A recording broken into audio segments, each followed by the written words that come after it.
are calling the meeting to order. Madam Secretary, please record we are gaveling in at 7:25. I want to thank everyone for joining us for this meeting, our last meeting of 2024 for Brooklyn Community Board 9. I want to thank everyone for coming this evening. I want to thank everyone for all the work and attention during the year. At this time, I just want to take a brief moment to acknowledge the officers at the table. If you just introduce yourselves. Linda Watson Laurie, Secretary. Ethan Norville, First Vice Chair. Felice Robertson, Second Vice Chair. Mina Lagute, Treasurer. Thank you very much. And again, I want to acknowledge all the committee chairs who are here for all the work that you've done, all the board members, resident members who are here as well with us this evening. And thank you again for a very productive 2024. At this time, we are now going to announce the rules of order for the meeting. So this meeting of New York City Community Board 9 is called to order on December 19th, 2024 at the Jackie Robinson School, 46 McKeever Place, Brooklyn, New York, 11225. On under the applicable statutes of New York State, the New York City Charter, the bylaws of Community Board 9, and Robert's Rules of Order. All community board meetings shall be conducted pursuant to the New York State Public Officers Law, the New York City Charter, the Open Meetings Law, and any other applicable laws. The community board's bylaws shall govern meetings where they do not conflict with applicable laws. Robert's Rules of Order shall govern the meetings where they do not conflict with applicable laws and the bylaws. All community board members shall be provided a reasonable opportunity to address the community board on any matter of the board or any matter that pertains to the board's mission. During general board meetings, members of the public may be allowed to speak during the portion of the meeting designated as public comment session. Subject to any modifications and guidelines established by the chair of the community board or his or her designee, each public speaker shall sign in and give a brief description of what he/she will comment upon prior to speaking. Public speakers will be allotted a time limit of 3 minutes, each commencing from the beginning of the speaker's remarks. Time cannot be shared or allotted to the other speakers. If the chair or his or her designee determines there is not sufficient time at the meeting, the public comment session period may be deferred to either the end of the general board meeting or the beginning of the next general board meeting. Public comment period shall be 30 minutes in duration. During general board meetings and committee meetings, and outside of the public comment session, portions of meetings, members of the public may ask questions and comment upon agenda items only when recognized by the chair, the committee chair, or their designees. All board members and members of the public shall conduct themselves in a courteous, professional, and orderly manner. Obscene, threatening, or harassing language, slander, threats of violence, personal attacks of any kind, or offensive comments that target or disparage any ethnic, racial, age, or religious group, gender, sexual orientation, or disability status are prohibited at all board meetings. No members of the public shall display signs or placards in a disruptive manner, disruptively applaud participants in debate, or engage in disorderly conversation or other disorderly behavior which may disrupt the proceedings of the meeting. Audio and video recordings of board meetings are permitted unless they interfere with the meetings, in accordance with the Open Meetings Law. The recording must be conducted from a fixed location and in a manner which does not interfere with the meeting.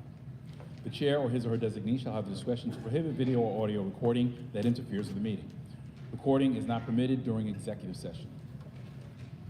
Any board member or member of the public who uses obscene, threatening, or harassing language, slander, threats of violence, personal attacks of any kind, or offensive comments that target or disparage any ethnic, racial, age, or religious group, gender, sexual orientation, or disability status, or who otherwise becomes disorderly while at a board meeting, shall be removed from the board meeting at the discretion of the chair or his or her designee. No board member or member of the public shall be permitted to speak on a cellular phone during a community board meeting while the meeting is in progress, other than for emergency reasons.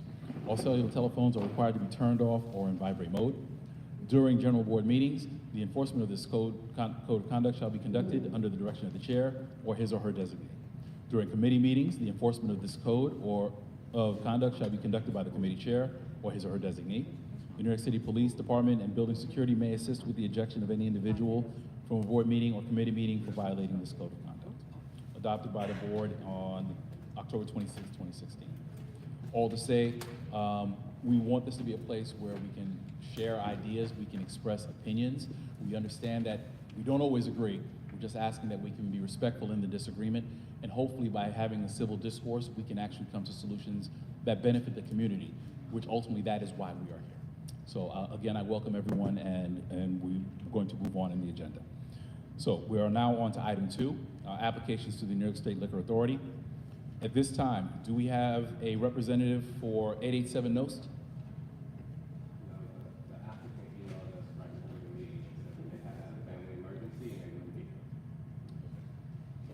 All right, so this evening, this evening is one of the voting items. We do have 887 Nost, which is located at 885-887 Nostrand Avenue, Cross Streets, Crown and Carroll Streets. This is for a new liquor, wine, cider, and beer license. So when we get to this, the board will consider the disposition of this matter when we get to that. All right, and we are moving right along this evening. So at this time, we are now going to go into our public comment session. The public comment session is exactly 30 minutes in duration. Speakers are allowed 3 minutes. Please make sure you note that the time will be displayed on here, and the first vice chair will let you know when you have 30 seconds left. At that time, please start to conclude your comments. We want to make sure we're able to adhere to the time limits and that we can hear everyone who has signed up to speak for this evening. Okay, at this time, let's just note, public comment period is starting at 7:31. Okay, the first speaker is Zach Churchill.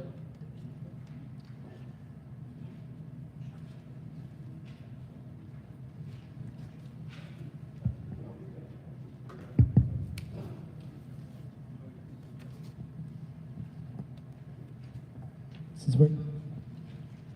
Hi, everyone.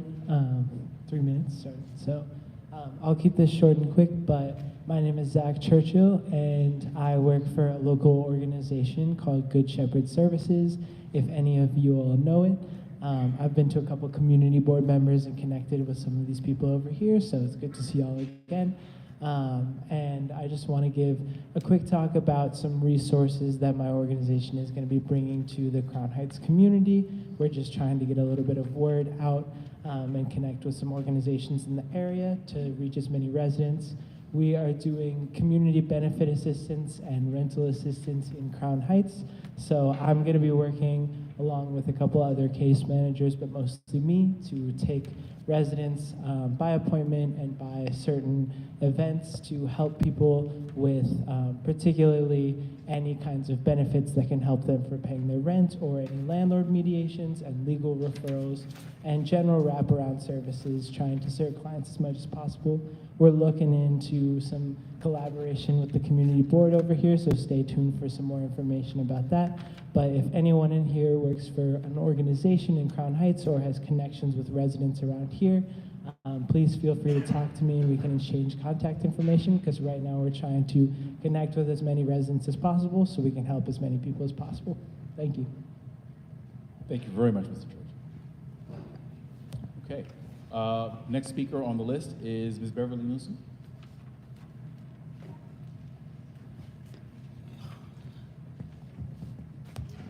Thank you. Good evening, everyone. I'm going to make this short, hopefully. There's a substitute resolution being proposed tonight that is going to allow zoning, and it comes from the ULURP committee. That ULURP committee met till like 11 o'clock at night, and the zoning that's being proposed wasn't on it. They didn't vote on it. So it was, and the zoning that they're proposing will allow additional storage. We already have 3 storage units.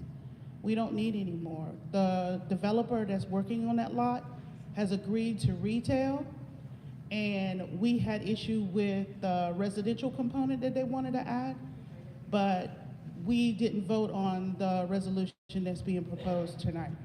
I mean, not we, because I'm a community person, but I was there till they closed 11 o'clock, and they didn't vote on the resolution that's being proposed tonight. So, okay, look it up. Thank you. Okay, thank you, Ms. Newsom. Okay, we have Paco Abraham.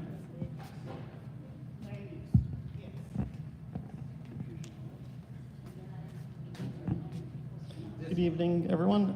My name is Paco Abraham. I'm a member of the Transportation Committee, and I want to just speak in support of the hard work that the Transportation Committee has done over the last probably a year or so, on your agenda tonight is a bike lane safety plan.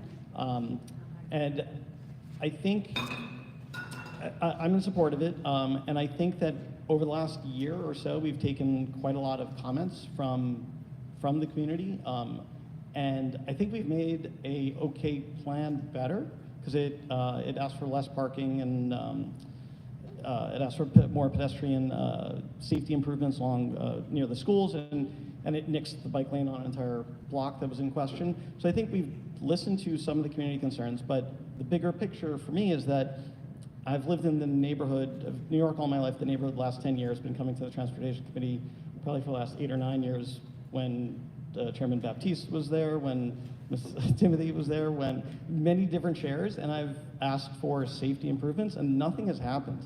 Just nothing has happened. And this was before City Bike was here, before a lot more riders are here, and now I ride not that much anymore, except to take my kids to school. But now I have a 6-year-old who over the fall started biking to school. She is so excited by it. And she is on the sidewalk now because she's 6 years old, but she will keep biking and then will not have a bike lane when she's old enough, because we have not had any improvements here. So I think it's a small stepping stone to better safety for all, especially that it's looking at mostly wide, very, very wide streets. If you haven't been over to Brooklyn and Kingston Avenues, by Wingate Park. I used to be concerned about taking her in the stroller to Wingate Park. Now I want to take her by bike to Wingate Park. So I'm just eager for something to happen. I think DOT put resources in, and something is going to happen at some point, I would assume. I'd rather it's something that was on our terms rather than just them jamming something down our throat. So I appreciate the work the committee has done, and that all of you are taking the time to be here tonight, and I hope you vote in favor of it. Thank you very much. Next speaker is Ms. Alicia Boyd.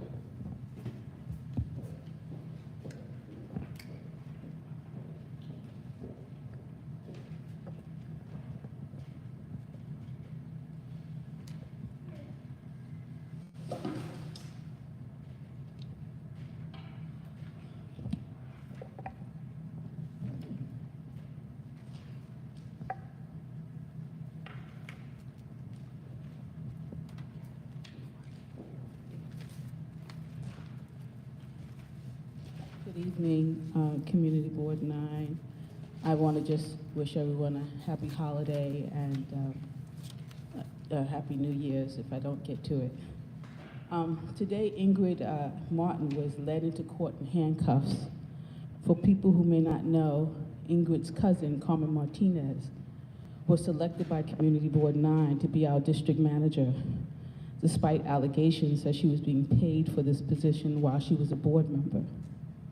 We filed a lawsuit against this appointment and were successful at stopping this form of corruption. However, today shows that no matter how high you might rise in power, corruption can lead to your demise. This is the same type of behavior that continues to this day in CB9. We currently have a district manager who is performing so-called surveys without tracking where the people are coming from. In fact, more are from outside our community than inside. We are aware of special interests infiltrating our community board with the help and support of the very people who are supposed to be protecting and ensuring our voices are heard.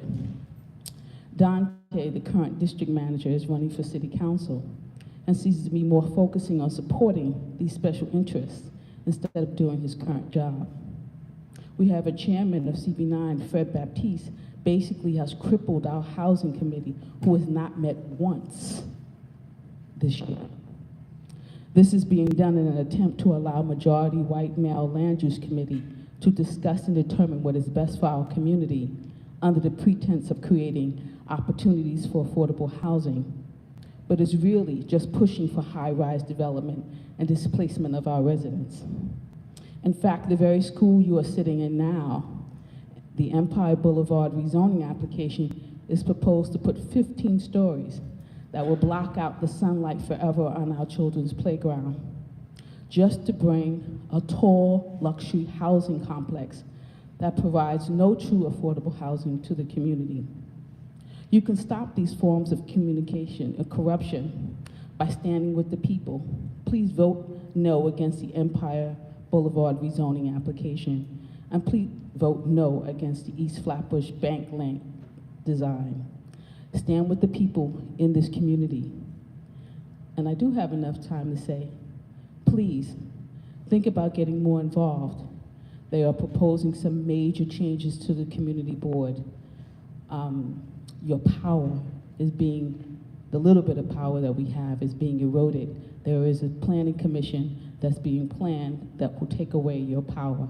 So please consider getting more involved in that issue as it comes up. It's going to start happening in January in the winter. Thank you very much and have a wonderful holiday. Thank you, Ms. Boyd. We have Sue and Chong. So I actually just want to, I just want to speak to the Land Use Committee resolution on Empire Boulevard because there's a little bit of confusion. Our resolution is quite short and it does disapprove the Empire Boulevard rezoning. We do not like the 13 stories that the developer is proposing. And we think that the affordable is not affordable enough. However, I think there was a little bit of confusion because there is a substitute motion that's gone forward asking that we rezone the entire site to C82, which would, it's not C82 now. Half of the site currently does already allow for residential housing, not very tall, but it does allow for residential housing and retail. The other half of the site is C82 and permits automotive and self-storage.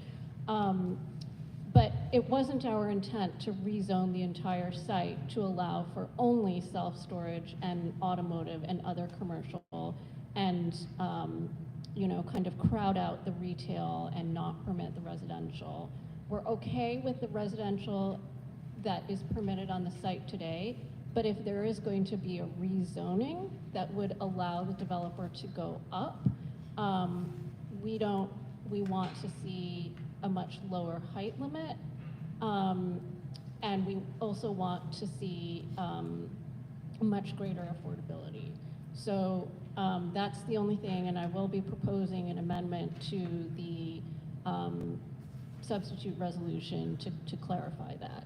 But I just wanted to kind of explain that because I think it can be a little bit confusing, but it certainly wasn't our intention to allow for self-storage and automotive right behind Ebbets Field, and it's also absolutely not our intention to approve this rezoning application. Okay.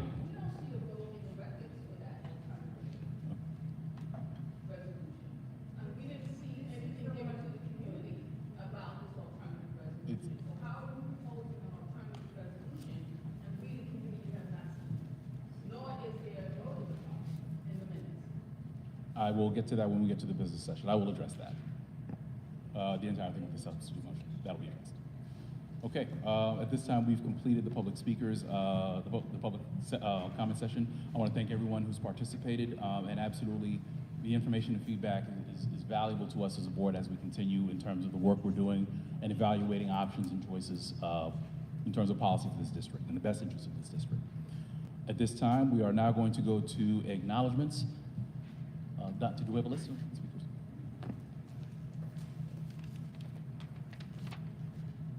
And I just want to say, as before we call everyone up. So I just want to say that, first of all, I want to thank all the representatives who've shown up this evening, the organizations who've shown up. It's truly the partnership that is valuable to the work that we do here in the district. It's that partnership that gives access to resources that hopefully helps our residents in terms of getting where they need to be. And it's those partnerships that help us bring our conversations into higher places as well, as we advocate for things like more affordable housing, for better infrastructure, for improved safety in the district. So I thank you in advance as we commence with this acknowledgement period. So at this time, do we have a representative from the Honorable Darlene Mealy's office? Would you like to say a word?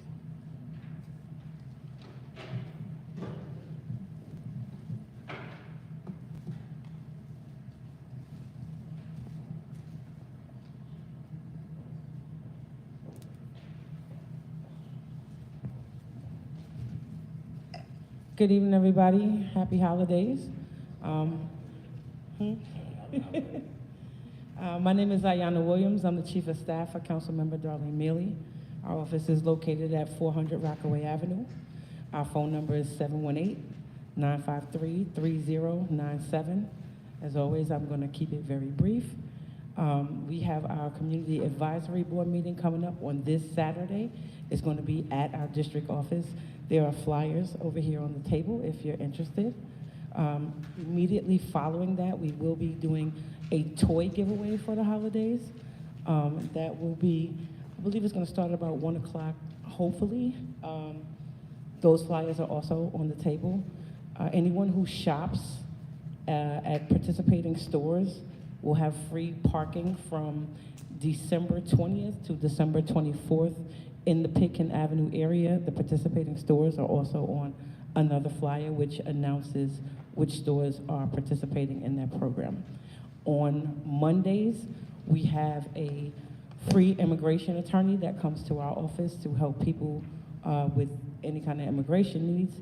You can call our office and make an appointment, or we can put you in the database for CUNY to make an appointment. Tuesdays, we have a housing specialist that comes to our office, and they help you with problems that you have with your existing landlord. It's not something that helps you find an apartment, just helps you resolve the issues that you do have in your housing situation.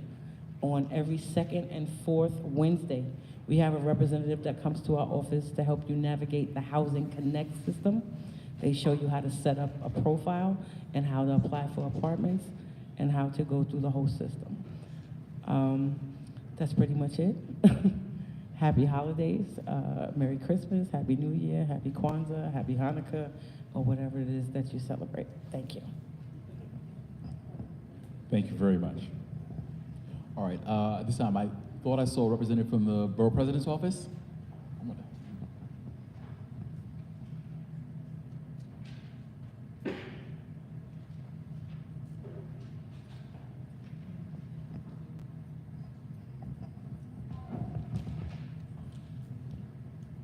Good evening, everyone. I'm Bianca Stevenson here, representing Borough President Reynoso. Just a couple quick announcements. One, of course, is that the community board application is live. For people who need to reapply, you would have gotten an email from me last week, so you have until February the 14th. There wouldn't be an extension, so please, if you need to reply, the holidays, maybe that's a good time to do it. There's some flyers back here if you want to, share, would be really good, so we can have good participation on the board. A lot of applications this year, hopefully, from the community. The Thanksgiving distribution, the Borough President wanted you to know that on the 22nd of November, the staff, we gave out over 60,000 pounds of fresh produce, non-perishables, and other food items to 120 Brooklyn houses of worship, community kitchens, and other community-based organizations. One of the Borough President's priorities is food insecurity and homelessness. So that went, the organizations that came, they went a long way to be able to help people in the community.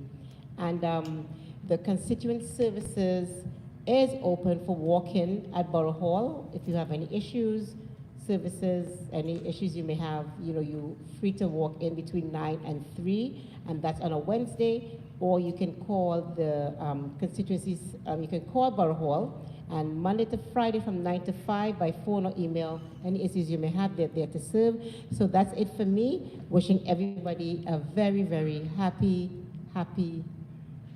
joyful holiday season. Thank you. Thank you very much, Ben. Okay, we also have with us a representative from IDCC, who needs no introduction.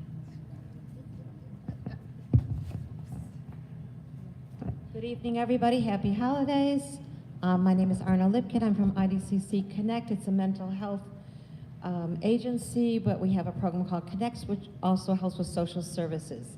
We are trying to launch a new project at our office. Let me ask a question. How many people here are caregivers or know someone that is. Anybody? Okay, oh wow, that's a lot.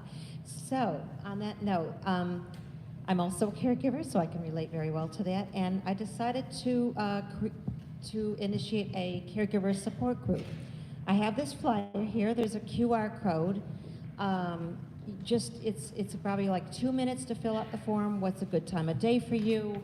What kind of subjects would you like to be discussed? We're going to be working with Heights and Hills, which I don't know if you've heard of. It's a great agency that helps out caregivers located in Fort Greene, but they serve Central Brooklyn and this community board in particular. So I just had a meeting with them, and we're going to do the survey, see what times are best for people. We're trying to do twice a month. One session will be in the morning, one will be in the afternoon, so that we can reach out to the most people as possible. We'll have it hybrid, so you can come in person or do Zoom. But we really think it's important. I was just talking to Beverly before, you know, that in Ebbets Field, there are a lot of people that are caregivers for their parents, and it's not easy, as we know. It's a lot. I mean, I work full-time, but caregiving is also a full-time job. And so I think that, you know, getting together, talking about the issues, especially with somebody professional who does this, I think all of us can learn a lot, get some tools, and make things a lot easier. So I'm looking really forward to that. And speaking of seniors, we know this is the, you know, holidays season, but there are a lot of seniors that are by themselves. They don't have families. So I think if everybody here can go out of their way a little bit, reach out to a senior that's living next to you, that's in their building, and just, you know, give them a word of kindness. Maybe if you're making food, give them, share it a little bit, but just to let them know that they are cared about, they are treasured, and I think, you know, a little bit goes a long way. So wishing all of you a happy holiday, and thank you so much. I have the flyer. I'll be happy to pass it out. Thank you.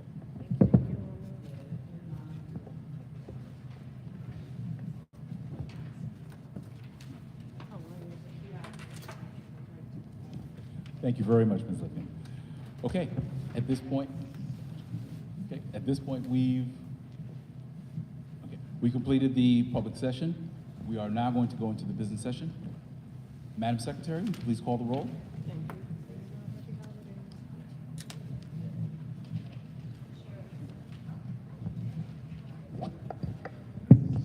Good night. Abdul Matakabar.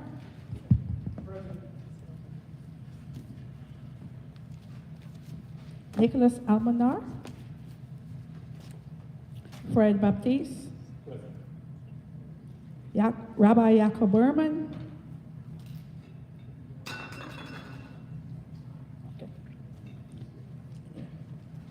Rabbi Yaakov Berman.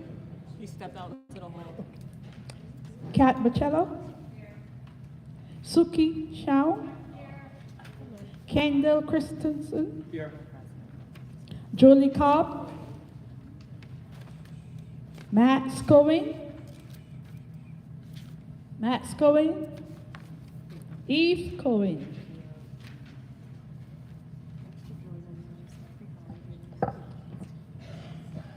Saul Carey. Max Roland Davidson. Candace Edwards. Brittany Ellerton. Lisa Etienne. Rafaela Godet. Bishop Gonzalez. Shauna Hartley. Rod Herbert. Yosef Herkoff. Volney Joseph. Renisha Lebare. Mayana Legote. Israel Lahir. Francisco Leopold. Courtney Lozelle. Lecterine Mavina. John Renier Binet. Natoya McGee. Ethan Norville. Denzel Adoro. Yankee Pearson. Present. Vanessa. Unella Ron Perry,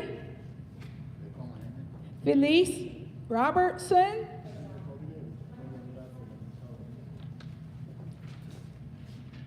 Benny Rosenberger, Dionne Saab, Melissa Xavier, Lillian Swan, Bakari Tandia, Kristen Thomas Barrington, Joshua Thomas Serrano. Joshua Thomas Serrano.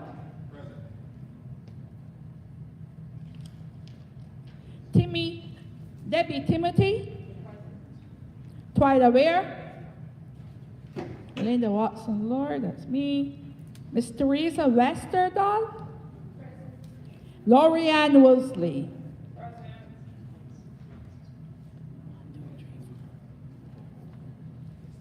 Anybody did not hear their name? Rabbi Berman. Rabbi Berman. I got him.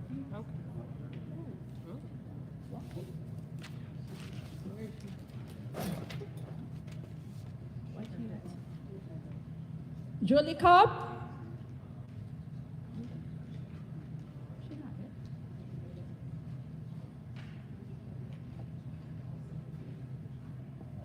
Okay, let me call those who did not answer.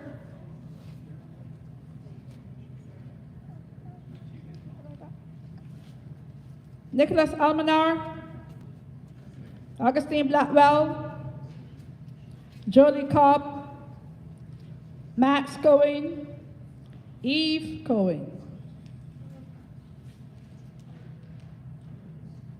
Candace Edwards, Brittany Ellington, Rafaela Godoy, Bishop Hamilton Gonzalez, Rod Herbert, Yusuf Herkoff, Volney Joseph, Israel Leher, Francisco Leopold, Courtney Lazelle, Letwin Mavina, John Renier, Denzel Adoro, Unella Ron Perry, Benny Rosenberger, Dion Saab, Lillian Swan, Bakari Tandia, Christine Thomas Barrington, Twyla Ware. Thank you. All right, we're going to wait one moment as the secretary tallies.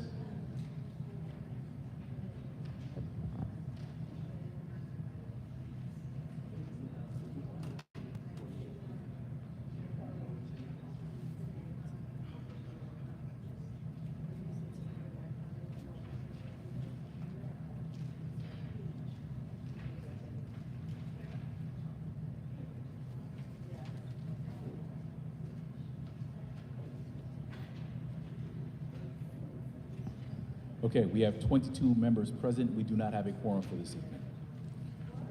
Okay. All right. 22 present, 22 members present.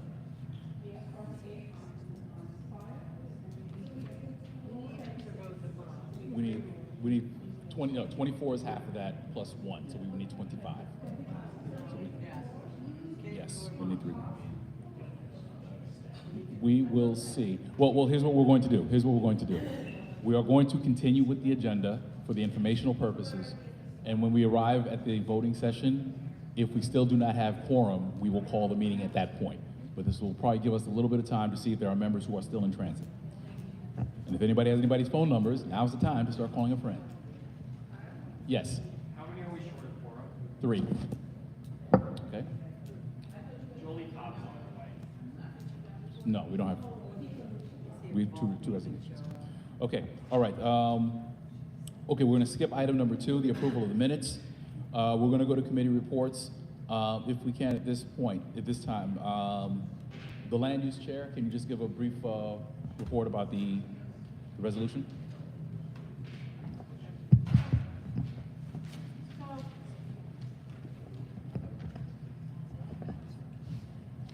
stated earlier, there's a developer who has come before us to ask for a rezoning on a very large site on Empire Boulevard that's currently a vacant one-story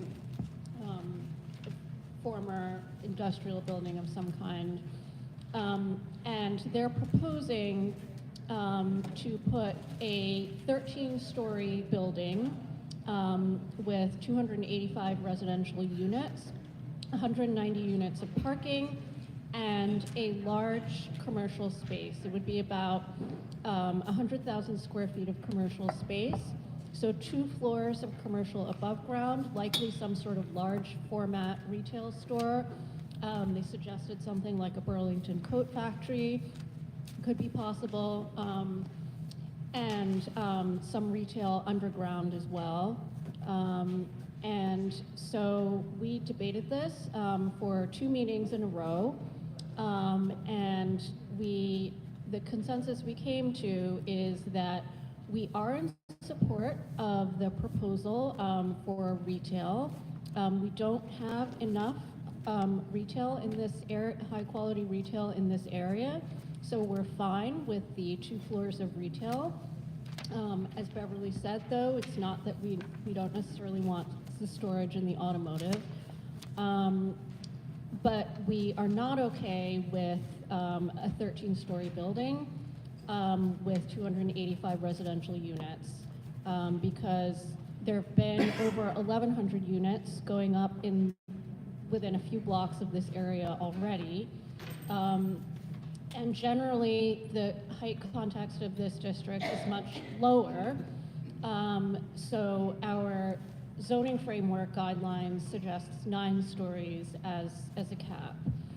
And there is actually another apartment building on that strip that is 5 stories, and another one that is soon to be completed that will be about 7 stories. So 9 stories is actually quite a generous outer cap. And then also the MIH options the developer was proposing were at 60% of AMI and 80% of AMI. 60% of AMI is about $84,000 for a family of 3. That is much higher than our district's median income for a family. And we also have a significant number of about 40% of the district makes less than $50,000 a year. So we want to make sure that, and that there really isn't enough housing for that group of people. The majority of CB9's housing actually existing housing is actually affordable to people below 80% of AMI, but there's not a lot for people below 50% of AMI. So we would like to make sure that we have more housing for those people. So we also, the resolution that we ultimately voted on was to approve the developers, support the developer's commercial proposal, but not the residential proposal.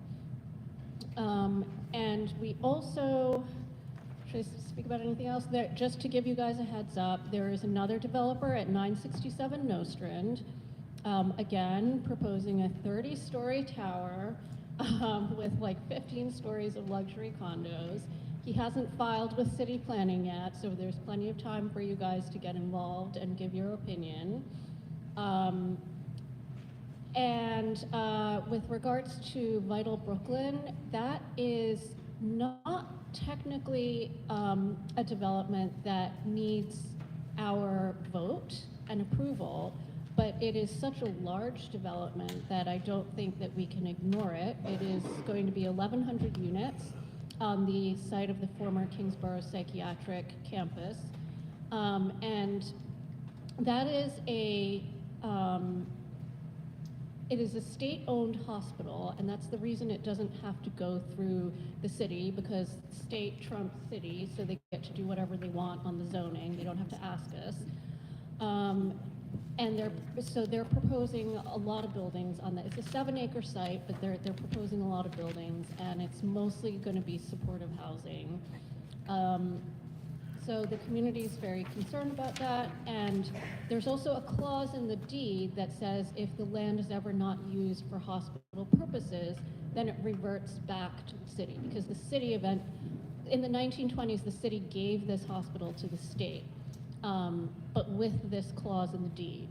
So it's likely that what they're proposing is not fully a hospital use. And so they would have to go to the city council to vote to extinguish that clause. And so if it does go back to the city council, ultimately it comes back to us. And so we've asked Corporation Counsel and the Attorney General and the elected officials to find out what the story is. And so we asked the office to write to them to specifically ask, you know, what our rights are in this, whether there's going to be a public hearing, whether they have, and what would be the process for extinguishing this deed reversion clause. And so, you know, I hope that they, you know, come before us. I hope we hear from them, you know, but for those of you who are concerned about this, you should continue to pester your elected officials. All right, we can take a few questions from the board. Take questions from the board. Those who have questions for the land use chair, please raise your hand. We'll take the speakers list. Ms. Hartley, I see you. Hold on. You can put your hand down. Member Severe, I see you. You can put your hand down. Ms. Buscello, I see your hand as well. Ms. Etienne, I see you.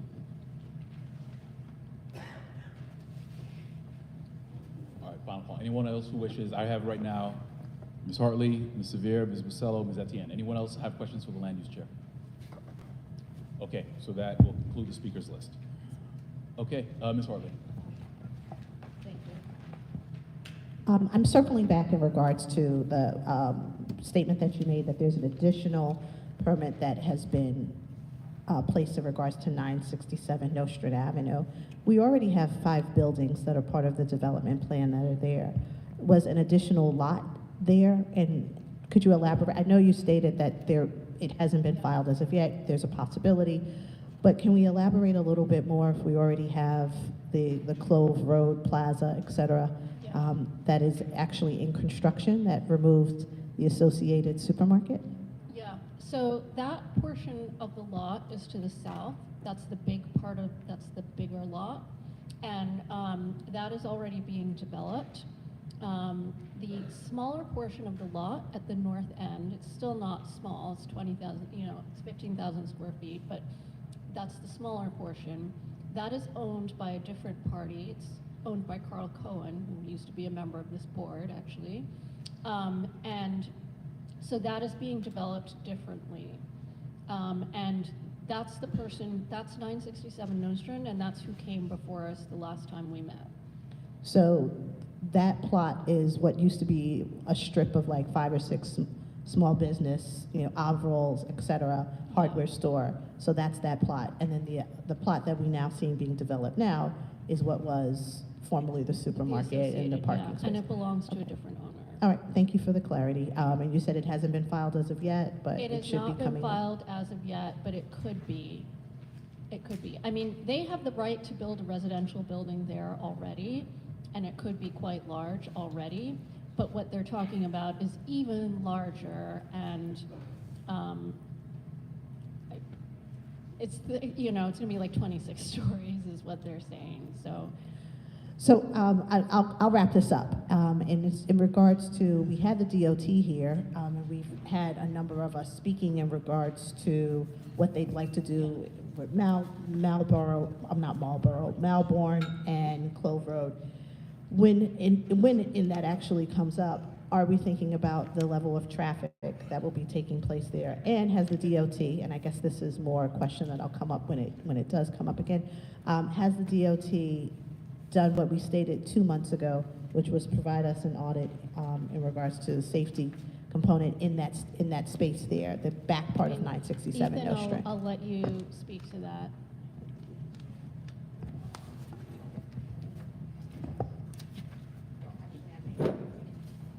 So on your first question, if we're considering the levels of traffic, yes. So my committee invited a lot of people who live in that area and on Clove and Malbone to give comment and opinions on, the effect that will be seen by them on that development. And we actually incorporated a lot of their concerns into a resolution that I believe we already passed to address that. A lot of the concerns involved issues regarding traffic exiting the supermarket parking lot and going towards Malbone or filling up from Malbone Street or trying to come into the supermarket parking lot from Malbone Street. And that would provide a level of traffic that the residents there did not want to see, especially since we didn't know until recently that the entrance would be on that side of Nostrand Avenue, essentially on Clove Road. So the plan, I believe, is to divert traffic. Yeah, my mistake there. The plan in that instance is to direct traffic so that people use Clove Road to enter that parking lot and exit onto Empire Boulevard. Okay, trying sorry, to- so it's coming, so what you're saying is that cars will come north of New York Avenue, then go west into Clove Road. So, Yeah, cars so would we're come- moving west. Cars would be coming down Nostrand Avenue or going east on Montgomery Street, and then making the right turn down Clove Road to enter the supermarket, and the exit travel would be south towards Empire Boulevard. And then there'll only be stop signs, correct? There won't be any lights, it'll just be stop signs? I can't confirm that. So far, That's a big difference in regards to not being able to confirm. from the committee, we have specified stop signs. Okay. All right, Ms. Severe? Hi, I wanted to go back to the 73-99 Empire Boulevard. I think you mentioned that one of the businesses they were thinking of was like a Burlington coat factory. That zoning recommendation, the C8-2, I think that's what it's called, is that like amenable for maybe smaller types of businesses, more local, mom and pop, or is it really just geared towards like a Burlington, like you mentioned? It could technically allow that, but because C82 is the only zone that permits self-storage, the self-storage tend to cluster there, and they are one of the most profitable types of businesses. So on very large sites, like also very large sites are not that common. This is a 38,000 square foot site.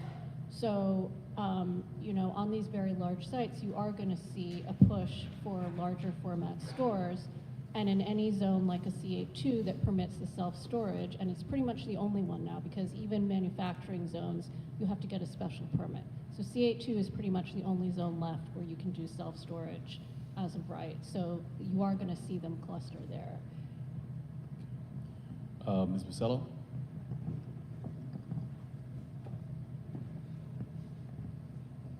To piggyback off of your statement, there are other developers that are looking to partner with small businesses, and they're granting them either 6 months of build out, and they're also looking to work with them when it comes on rent. Instead of just giving into developers and saying oh, this is profitable, here's this big corporation, this is exactly why our communities are hurting and exactly why these small businesses are closing. If we can't win the fight to get affordable housing, the least we should do is advocate harder for small businesses to have a sustainable option in these developments, in these developers that want to come into our communities and push out these small businesses. Yeah, so this might be the right time to discuss some of the differences between the substitute resolution and our resolution. The substitute resolution has a lot of explanatory language, which I don't object to. I think that's good. But it also says that we are recommending the entire site be rezoned to C82, which is that automotive zone, and it would allow, it would encourage these very large format stores as well. And our resolution leaves that out because the current zoning on the back half of the site that faces Sullivan Street is actually a C1 retail zoning.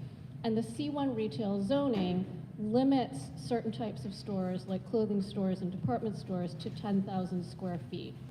I think they can actually go up to 20,000 with a special permit. But what that would effectively do, if we had C1 on part of the site and C82 on the other half, is it would allow them to do one large format store, but also require them to use part of the space for smaller businesses.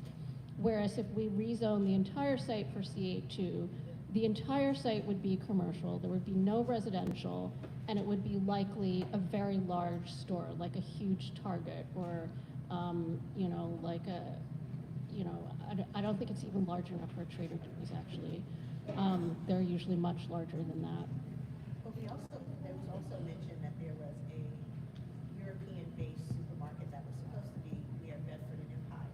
But when That's we are the thinking- Lidl, right, yeah. Lidl, yeah. When Okay. we're thinking about the possibility of a big box store, right, whether it be Burlington, et cetera, are we also thinking about? I'm sorry. We do have to make sure we're continuous. We have somebody else who's supposed to. Are we thinking about the level of traffic, foot traffic, et cetera, and the things that then take what was formerly primarily residential areas into now areas that will have a high level of traffic, the pollution that comes from that, et cetera? Is land use thinking about these things when we speak of the beauty of a big box store coming in? Yeah, I think that's precisely why the lot that is, the part of the lot that is fronting Sullivan Street, which is residential, is a C1 zoning and not a C82 zoning.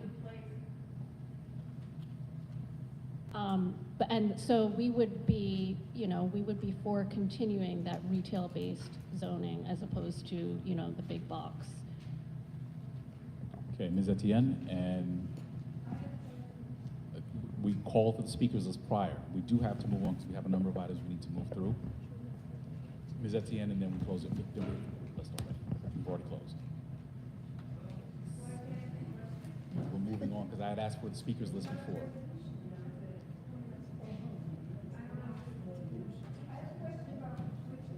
I will address that, but we do need to move on. Hold on. I'll address that momentarily. Ms. Etienne, and then I'll address that.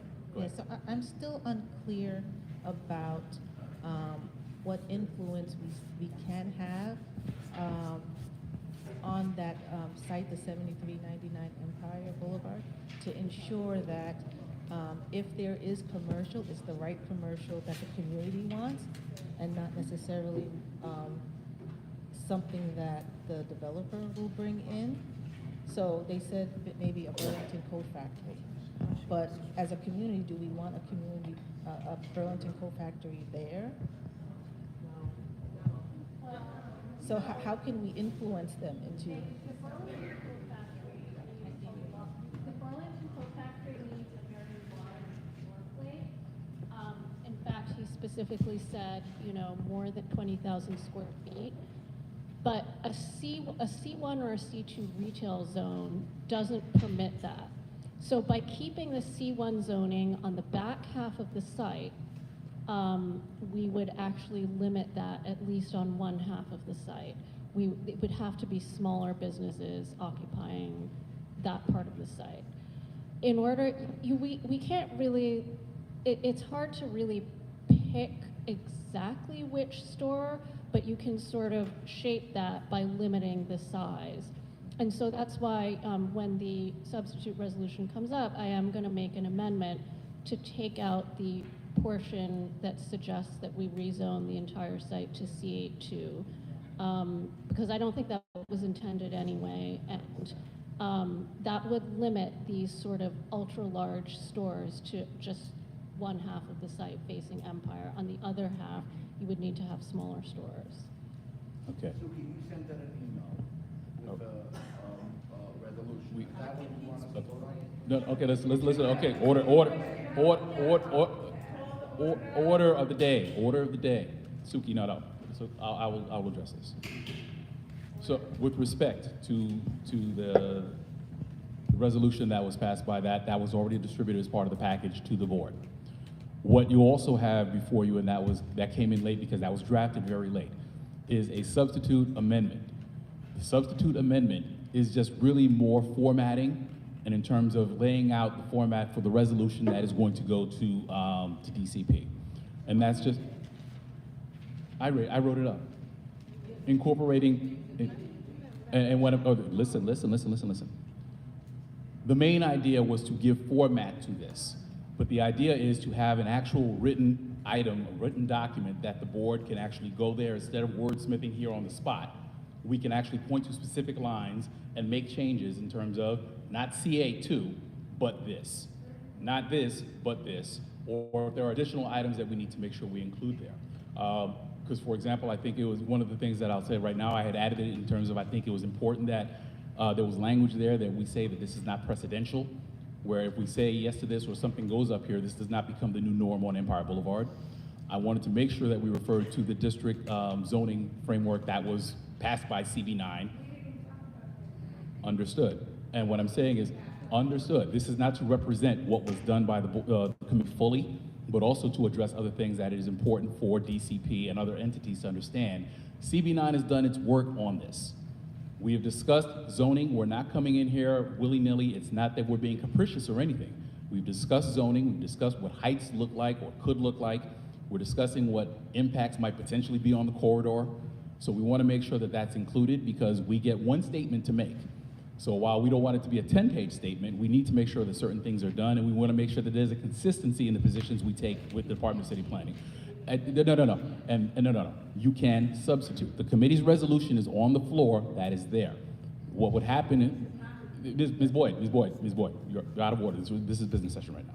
So what would happen is if this substitution to amend is adopted, then that becomes the document that the board will work from, and then those changes can be made to that.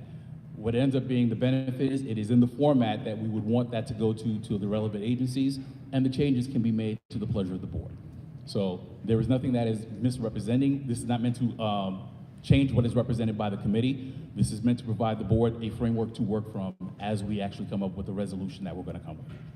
Now, as I say that, it's not a change until it's approved. There is an amendment process. Thank you. We do need to move on. We do need to move on at this time. And again, Do we have the option to vote on the original? Absolutely. Well, at the time, there will be a motion to adopt this resolution. If that fails, we go to the original motion and we vote on it. The only thing I will caution at this. Absolutely. That's the option. That's the prerogative of the board. I am just saying, as the chair and as someone who's had, please, as the chair of the board and as someone who's had to represent the board on a few occasions with respect to these, the quality of the resolutions is something they're going to look at. And we can look like a joke and look like, okay, we only have 3 things to say about it, or we can actually create a well thought out resolution which really addresses all the issues. But rather than debate that, because it depends on what happens here, let's get to that when we get to that. But at this time, I would ask at this time actually, are there any members of the board who have arrived who did not respond during roll call? There's one. Okay, I see Mr. Joseph. Mr. Joseph? Okay. We're too short of form, or how short? Too short. Are there any other members who came in? So, Okay. can you clarify just what the process is going to be now as we wait for more members? How long we're going to wait? We are going to go through the rest of the committee reports. When we get to the voting session, if we still don't have a quorum, we're out of here. So let's get through the informational pieces of that, and we'll see where we stand at that point. Okay, at this time, we're going to have Chair of Transportation speak on the bike lane resolution.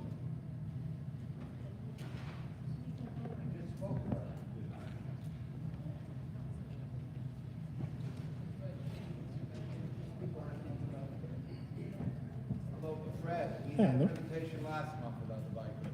That's Anything changed? No. What do we have to have? It was tabled, and there may be folks here today who didn't hear the last presentation. I was saying there may be people who were not here previously who might not have heard it.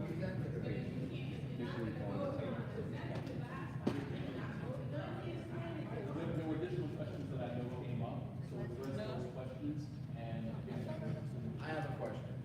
we'll hold, let it present first, and I Presented already, Fred. will open the floor. It's not So time limited. How long is the presentation going to be? There's a report from the chair. How long? How long? Okay. Longer if you keep asking. Thank you. Okay. So I'll go through a quick timeline about how this resolution came to be. Yeah, please. I can time myself too. One mic, please. 3 minutes. Shouldn't take too long. All right, so quick timeline. We were informed by DOT that teachers in the Wingate area requested measures to narrow streets and control the speeds in the area because they had reports of donuts, people drag racing in the area, and when DOT investigated, they found that to be very true. From there, DOT presented a school safety plan to the committee. And immediately when we saw it, we knew that there were a few parts of it that could not work in the community because, you know, some of us grew up on the street that they're proposing it on. I did, and the rest of us live here for the most part. So we knew that a lot of it, or at least some parts of it, were not going to work here. So we began to run some surveys, and we began making changes to it, removing the parts that would not work in this area. And at that point, we had many sessions for community feedback where folks can come in, have their opinions, have their say, and we took note of all of the opinions that were given, and we actually addressed every one of them. We addressed each of the large areas of concerns, like parking lots, safety when offloading people from a car or offloading children from a car, and issues with street widths, because in some parts of this district, streets are not too wide for certain kinds of bike lanes. We removed the parts that would not work. We made sure that some of the streets remained as wide as they needed to be. And we tried to make sure that parking was kept for the most part as well, because people here know how hard it is to find a park at night. And there have been, you know, a few instances where people thought that we should have done some things differently, like including first names, last names on surveys and stuff like that, because, you know, they feel like we shouldn't listen to those who do not live here. And I wanted to make sure that people had an example of an official DOT survey that shows that they do not ask for first names or last names on their surveys when they do their neighborhood outreach at any point. They don't even ask, even your age is optional. They ask you for your zip code for the most. And they're not trying to nitpick and decide who they should not listen to. And neither will we, because people don't have to live here to be able to be injured or die in this district. And we're trying to make sure that it is safe for everyone who is here, who passes through here, or who works here. So, of course, we do give an extra bit of input for those who do live here because they have to deal with this every day. But we have that data, we can spit that out, and we by no means want to avoid listening to folks who just don't live here. I will take questions. Hold on, we're going to create the speakers list. Rabbi Berman, we'll see you. Hold on. Yes, hold on a second. We're going to create the speakers list, and then once it's closed, we'll pass the mic around. So Davidson, I see you as well. Westerdahl, I see you. I'm sorry, but we're on business session, so we're taking board meetings.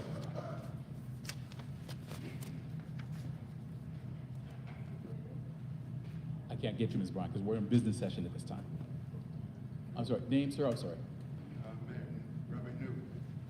Mayor New, Rabbi Mayor New. Mayor New. Understood, Rabbi. I'm sorry, but we're in business session, so it's only board members at this time who can ask questions. I'm sorry. Okay, so I have Rabbi Berman, I have Member Davidson, I have Member Westerdahl. Are there any other board members who have questions? Okay, no. Okay, seeing none, the list closes on that. Rabbi Berman, you're first. Thank you. Good evening, thank you, and thank you again, Ethan, for all your work and all the dedicated committee members. First of all, I also did a survey. One of my nonprofits, the Jewish Future Alliance, we had about 900 responses. We did take addresses, and they're all from the area, or 99 or 98% are from the area. We also took emails, in some cases phone numbers. And if you look at the map, my program allows you to look at the map. You can see it's all along the area where the proposed bike lanes are going to be. It also includes comments from some of the store owners along Kingston, and some of the, there's one doctor's office along Brooklyn, the schools as well, that are directly affected. And I don't remember the exact number, but it was like 95% opposed or 90% opposed. Now, I take issue with the fact you didn't include this statistic or this survey in your resolution. But the bigger issue here is really that as a board member of 10 years, the process is the DOT comes before a committee. Then the DOT comes before the full board, they present, and then we vote on it, right? What happened is after the DOT came before the committee, there was tremendous amount of outrage from the community and from community groups and from residents. And the DOT said, you know what? We have to take a step back. We have to rewrite this proposal. We have to come back and present again. And they communicated to the various community groups that we're going to take a look. We're going to present at a later date to the full board our new proposal was incorporating some of this feedback, right? Now, my issue is that before that happened, you started these meetings and you invited DOT to come, and you're now giving a counter proposal to them, which is basically saying you don't have to come before the full board. I mean, you're not saying it, but you're giving them a way out, and you're allowing them just to circumvent the normal process. It doesn't make sense that the full board should vote on a recommendation for a presentation that was never presented to us. It's out of order, it's out of process. So what I would suggest is a very simple letter to DOT. We had issues with your proposal. We'd like you to present your whatever proposal or update it, but we cannot vote on something if we've never seen it formally. You're asking this board to support your resolution on a proposal when the DOT never presented before us, and that is not proper board procedure. Thank you. If I can address that very quickly. Part of the problem is, and we've both been here for a minute, and we understand that has been the normal course of the way it's happened, and that's been part of the problem, where DOT has come to us and told us what is happening, and we give whatever our thoughts are, and there are changes on the edges of that. So part of what this conversation was designed to do was turn that around and make this a community-based solution. So the idea being, instead of them telling us what they're going to do, we are informing what the project should look like based on the community conversation first. Right. So that's the reason why. So Fred, I didn't participate in those. No, I said, we will. I apologize because we can't really go back. No, but Fred, that doesn't make that proper. If you want to send a letter, if you want to send a letter to the DOT saying. Rabbi. Let me also respond to a few Just need one more point to make, and then, but actually we have, Yeah, you could respond why you didn't include my survey. Right. The No, 900 okay. respondents. Because it is not a Community Board 9 survey as well. It is good to have that information, and it informs a conversation, but that is not a Community 9 survey. And I also wanted to make a point with respect to that as well, even in terms of the data that we captured as part of that.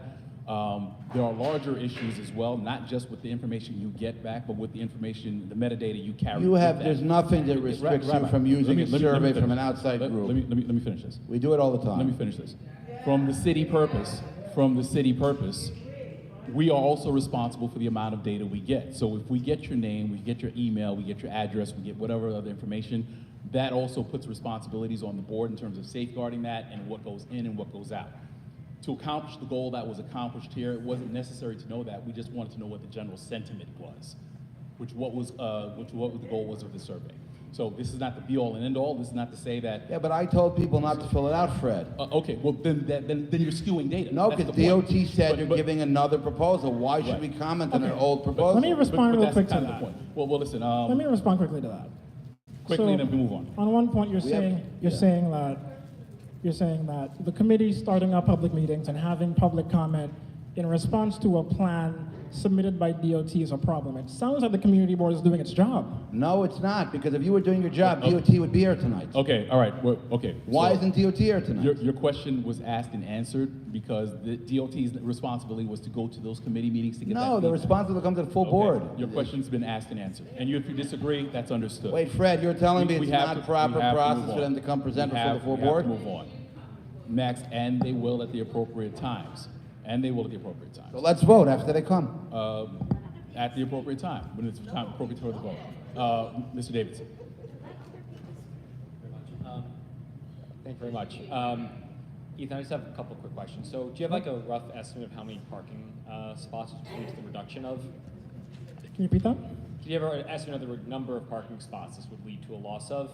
The original plan was estimating 54 parking spaces lost, and our resolution is trying to bring it down to around 20 to 30, if not less than that. Cool. I would just make the point, broadly speaking, that, you know, over a dozen children, seniors, community members get hit by cars in this area every single year. And these are like proven strategies to help reduce the risk of people dying or getting really seriously injured. And when I think about, you know, the reduction of fewer than 30 parking spots to potentially saving someone's life who's hit by a car, that seems, at least to me, like a reasonable trade-off, particularly given that kids and seniors are the ones getting hit most often. So I would just offer that as my thoughts. Yeah, that was a point that people brought up, that they wanted to see the parking lots reduced because a lot of people spend a lot of time finding spots here, and we wanted to have some kind of happy medium where there is still some safety here, but at the same time, we have some parking spots that are kept for people who live here. Okay. We have Ms. Westerdahl, and then the list is closed after that. List is closed.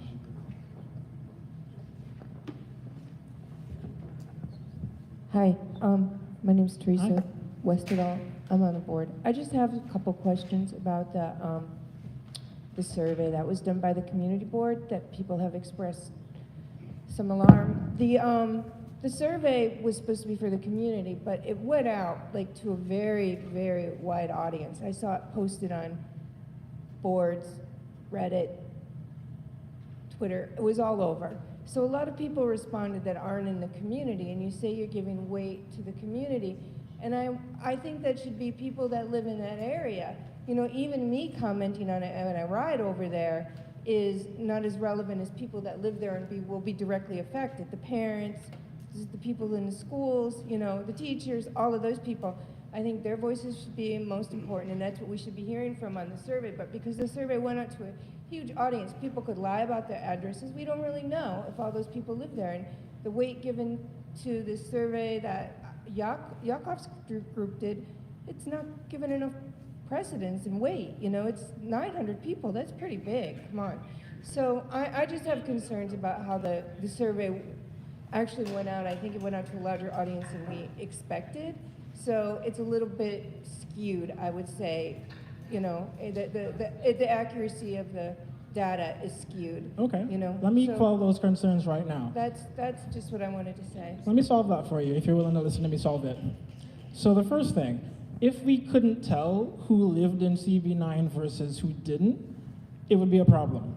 But we can, and we know exactly who lived in CB9 and those who didn't, and we can see the difference in opinion based on those who.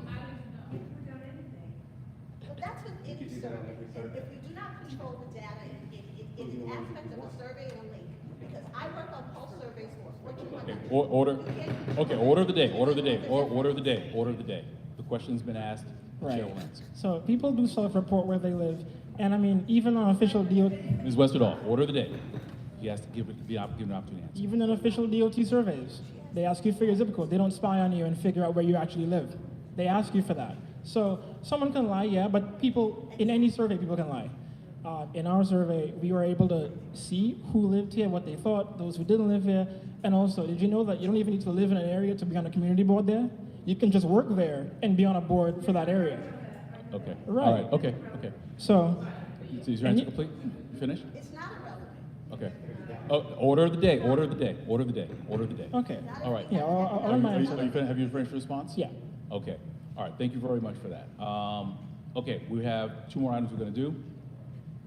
Maybe one. Well, 2, 1.5, and then we'll see what happens if we have enough. I'm sorry. Any more questions? No, we've already completed the speakers list. Any more conversation is really part of the debate. No, it's part of the debate if we actually get to the question, which is doubtful at this time. So at this time, Dante, for your district manager's report. Thank you. Good evening, everyone. I just want to remind everyone regarding the installation of loading zones in the district. DOT is required to create at least 5 loading zones annually in each neighborhood tabulation area. DOT is required to report its progress toward the implementation of these loading zones and publicly post those locations. The term loading zone includes neighborhood loading zones, truck loading zones, and commercial metered parking. So for Brooklyn Community Board 9, the proposed locations for loading zone installations are as follows. These are the approximate addresses that were provided to us by DOT. So Clarkson, between Bedford and Flatbush, address 41 Clarkson Avenue. Crown Street, between Franklin Avenue and Washington, 35 Crown Street. And then Midwood Street between Utica and Schenectady Avenue, 806 Midwood Street. So you can still go onto the DOT website and submit comment. It's actually still open, so if you have any comments to submit, feel free to do that when you have a chance. Also, DOT has an opportunity to expand its network of curbside electric vehicle chargers through a federal charging and fueling infrastructure grant that they received in the summer. Since receiving the grant, DOT has identified potential locations for new charger implementation that will advance equity, support TLC drivers, serve dense areas with little charging access, and meet feasibility and layout requirements. Next year, 2025, DOT will be conducting community engagement to solicit feedback on these proposed locations and seeks suggestions on additional sites for consideration. The feedback that DOT will be collecting will be running concurrent with the additional feasibility analysis. So we created a flyer, I'll show it at the end, but we'll put it in the e-blast and we'll blast it out, so feel free to comment on that as well. A couple of public hearings. A public hearing notice from the Borough President's Office. The BP's office will be holding a ULURP meeting hearing on various rezonings. The one before the Borough President for us is the 7399 Empire Boulevard rezoning. That hearing will take place at 6 p.m. on Wednesday, January 15th at Borough Hall, 209 Gerolamo Street. The Department of Sanitation is proposing to amend its rules relating to infrequent generators of commercial waste to allow certain businesses to share containers, as well as to mandate waste surveys for private carters who utilize a flat billing method. DSNY will hold this public hearing on January 6th at 10 a.m. via Microsoft Teams. If you wish to comment, if you wish to provide written comment, you can email nycrules@dsny.nyc.gov. HPD proposes to amend Chapter 50 of Title 28 of the Rules of the City of New York to implement the prevailing wage requirements for building service employees for the Affordable Neighborhoods for New Yorkers Tax Incentives Benefits Program and the Affordable Housing from Commercial Conversions Tax Incentive Benefits Program, both established by the state legislature earlier this year. HPD will hold that public hearing online via WebEx on January 10th from 11:30 to 12:30. If you wish to provide written comment, you can provide comment at rules@hpd.nyc.gov.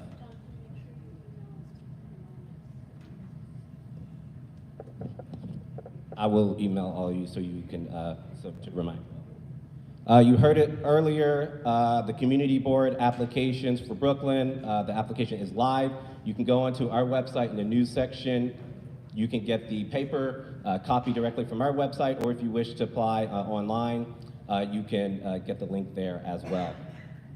On the 16th in the district, there was a structural fire at 86 East 45th Street, a two-story occupied private dwelling.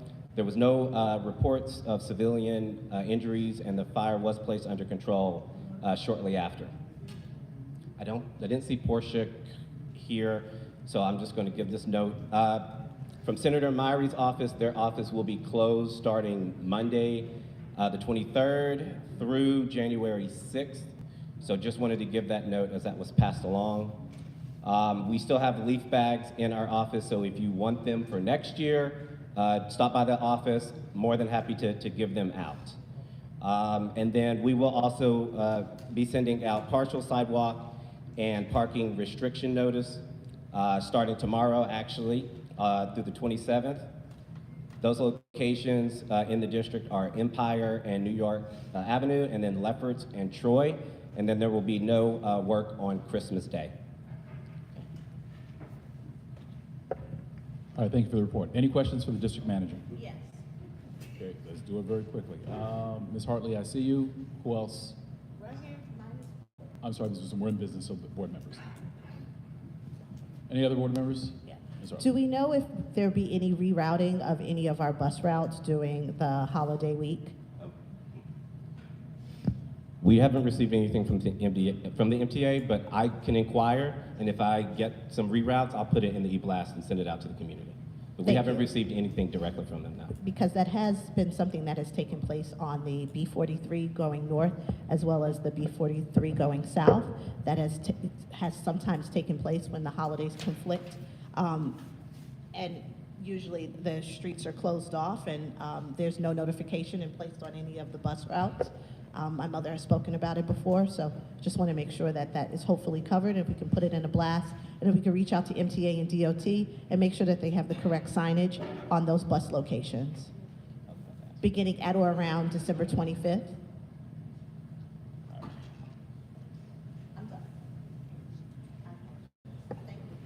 I'm gonna email you. Okay, thank you very much. All right, that was it. So we're now going to go to, well, actually, we're going to, for one moment, I'm just going to pass it to the first vice chair. An announcement to make. Earlier, I had answered a question about Clove Road.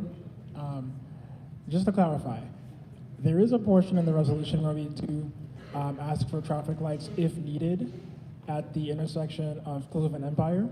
But you think they are? I believe strongly that they're needed. Okay, so yeah, we did actually include that in case they are needed. DOT had implied that they weren't going to be needed, so we included them just to, have that push in case traffic volumes get too high.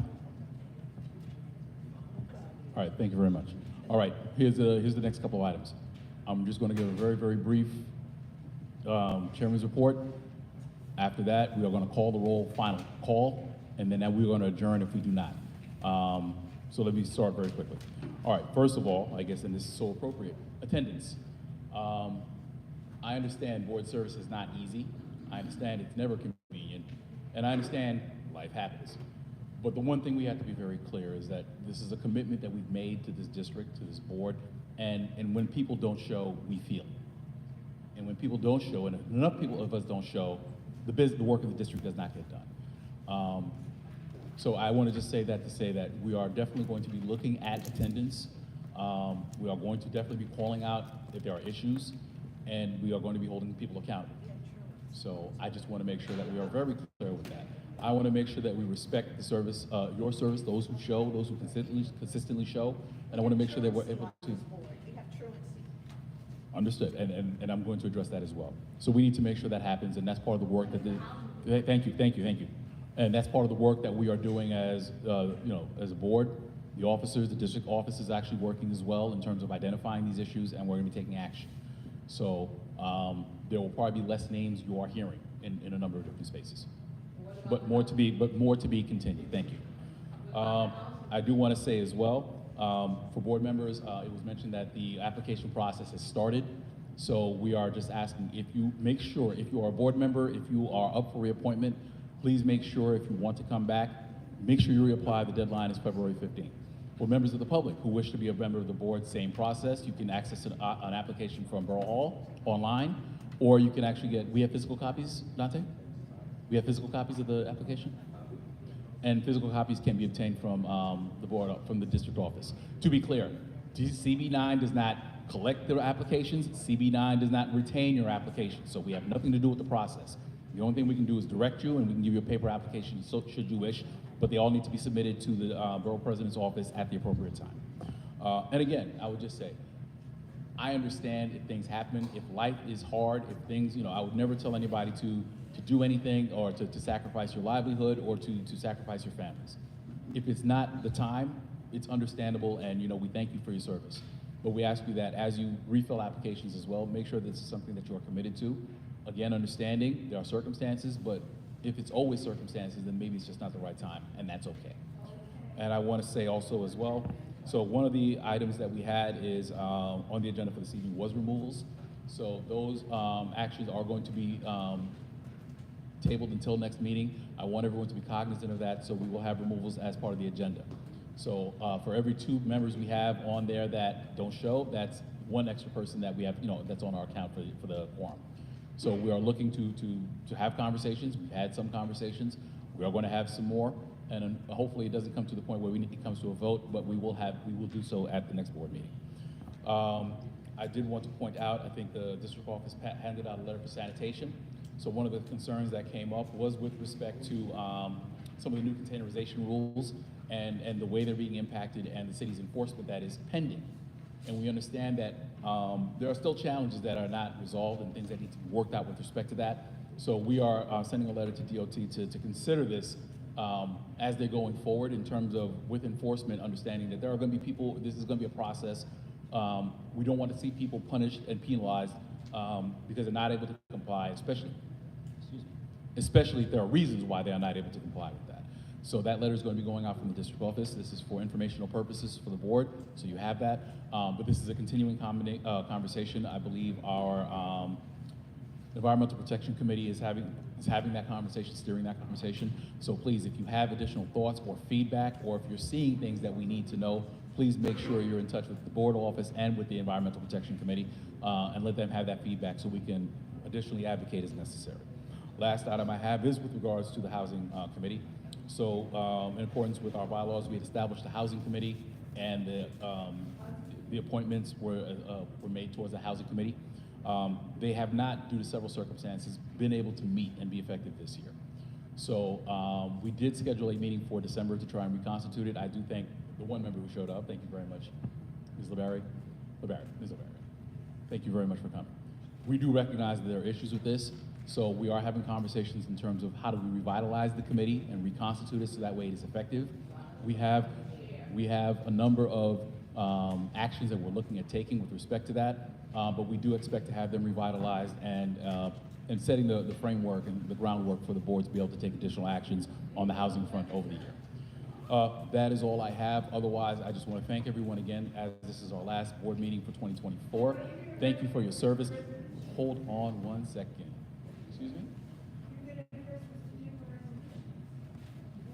I did, but for you, once again, the reason why there is a separate substitute amendment is because the way that the resolution is constructed right now, it just says what our purpose is, but it doesn't give enough background in terms of the argument that we're making as a board. So the intent was to take the recommendation and flesh that out a little bit more in terms of what specific policy issues we have with respect to that. And part of the reason why we do that as well is because it makes it easier, as opposed to out of thin air trying to come up with language. All we are doing is making line changes on the document. So as that is an amendment, it will be adopted by the board, and the board fully has the power to add and make changes as necessary. So that is the only intent with that. Again, thank you very much. Thank you very much. Thank you very much. So in any case, that was the intent of that. That will be something that will be, well, it may or may not be considered at this point because, again, critically, when we don't have people here, we don't do the work we're supposed to do. The land use time clock for CB9 runs out January 13th, if I understand correctly. So by not doing it in November and not doing it in December at this point, we are putting ourselves in a position where we go unrepresented and our thoughts and views are not done. So with that being said, I'm going to consult with the executive committee and with the district office. We are going to see if there's a feasibility of having perhaps a special meeting. Thank you very much, please. Ms. Westerdahl, thank you. So we are going to look at the possibility, if it's something that we can do. I say that it's one of those things I don't like to do because if we can't get people to come to a regular meeting, I don't know what we get for a special meeting. But given the significance of this, we're going to see what we are able to do, hopefully in the new year before the clock expires. But I think it is a disservice to this district if we go on record with no response. So please look out for that. I ask you in advance to please work with us. I understand that it is an imposition, especially for those who have come and done what they needed to do, but this is work that we need to get done. So again, I thank everyone for that. I will take a couple of questions if we have it. We do want to get ready because we have to adjourn shortly, but if there are any questions, I will take them right now. All right, Ms. Raptopoulos, hold on, I'm gonna take the speakers list. Ms. Raptopoulos, I see you, hold on. Who else has a question? Yeah, for my report. Any other questions? Seeing none, Ms. Raptopoulos, you have the floor. It's not really a question, but I just wanted to announce that we created a small business listing for CV9. So if you're interested, economic development. We've been hard at work at the economic development meetings, and we have created a shop small guide. So you guys can search by corridor and then search by type. So if you want retail, search Nostrand Retail, or you want to find out what bars or restaurants are on your corridor, please scan this QR code and support our local businesses. Thanks. Thank you very much, and I was so remiss. Thank you so much to you and your committee for the work with that. At this time, members hold fast. Madam Secretary, please call the roll, and then we will adjourn.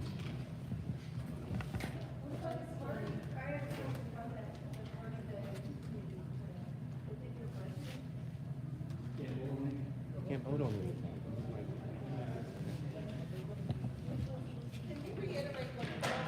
Hello, hello. Roll call, roll call. Abdul Mahaber. Nicholas Almanar. Fred Baptiste. Rabbi Yaakov Berman. Augustine Blackwell. Catherine Bocello. Suki Chow. Suki. Kendall Christensen. Here. Jolie Cobb. Max Cohen. Max Cohen. Eve Cohen. Sol McCleary. Max Roland Davison. Candace Edwards. Brittany Ellington. Lisa Etienne. Rafael Godet. Bishop Gonzalez. Shanna Hartley. Present. Rob Herbert. Yusuf Herkov. Volney Joseph. Renisha Labir. Gotcha. Mayana Lagote. Israel Lahir. Francisco Leopold. Courtney Lozelle. Letway Mavina. John Renier. Natoya McGee. Ethan Norville. Denzel Adoro. Yankee Pearson. Yankee Pearson. You left. Good. Vanessa. Unella Run Perry. Felice Robertson. Beanie Rosenberger. Dion Saab. Melissa Sevier. Lillian Swan. Bakari Tandaya. Christine Thomas Barrington. Joshua Thomas Serrano. Debbie Timothy. Twyla Weir. Linda Watson Lord, that's me. Miss Teresa Westerdahl. And Loria Wolseley.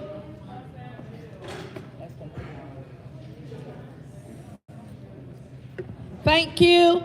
Good night. Merry Christmas to everybody.